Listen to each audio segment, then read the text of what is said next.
There was plenty of buildup for last night's rally in Commerce to drum up support for gubernatorial candidate David Perdue, and the anticipation for the event's main speaker, well, that took a little longer than planned. Arriving more than an hour later than the originally scheduled 7 p.m. start time, former President Donald Trump finally made his entrance at the Banks County Dragway. Trump is backing Perdue in the GOP primary May 24th, hoping he can knock off incumbent Governor Brian Kemp. Trump touted all of his personally backed candidates, including Herschel Walker for Senate. Trump also threw out false claims that the 2020 election was stolen and called Kemp a turncoat.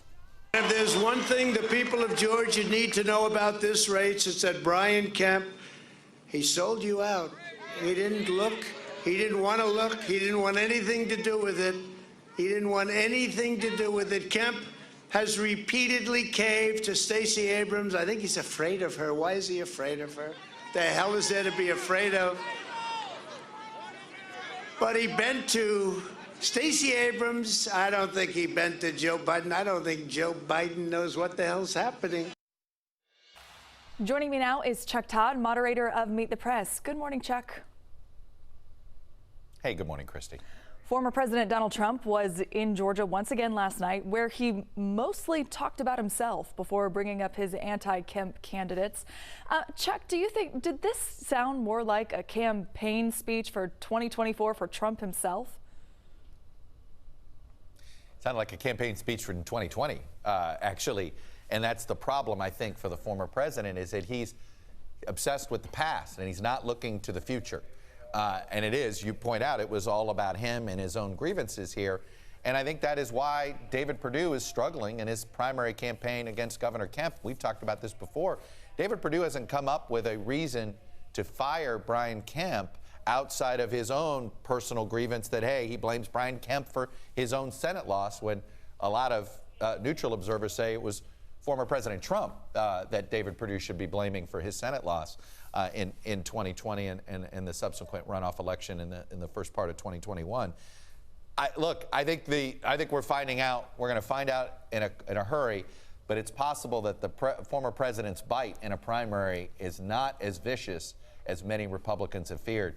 His candidates are struggling in Georgia. They're struggling in North Carolina. They're struggling in Alabama. He's afraid to make an endorsement of Ohio because he's afraid to look like he's on the wrong side here. We'll see, but May looks like to be a huge test to see what kind of strength does the former president really have inside the GOP these days. Busy week for the Supreme Court. One of your guests today, Senator Cory Booker, was part of the Judiciary Committee hearing for nominee Ketanji Brown Jackson. We also have, of course, the controversy involving Justice Clarence Thomas's wife, Ginny, and reports that she worked to get the 2020 election results overturned. What are the legal or ethical ramifications, if any at all, of the reports involving Ginny Thomas?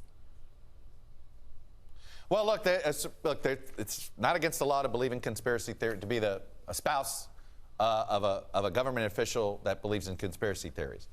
However, there is some precedent here of people in power realizing that the appearance is bad. So remember, there was an infamous tarmac meeting during the 2015 and 16 campaign between former President Clinton and then the then Attorney General Loretta Lynch. There was this fear that he was talking to Loretta Lynch about the investigation that the Justice Department was looking into about Hillary Clinton's emails, and was there undue interference. Well, Loretta Lynch recused herself. This is a very similar situation here with Justice Thomas and his wife Ginny Thomas here. Look, there's no law in the books that says she has to. The political pressure from outside the court, I don't think, will influence Justice Thomas. But I think his own colleagues are going to look at this and realize the stain that is on the court right now is pretty rough. I think the American public believes that justices wear red and blue robes. I don't think the public thinks they wear black robes anymore.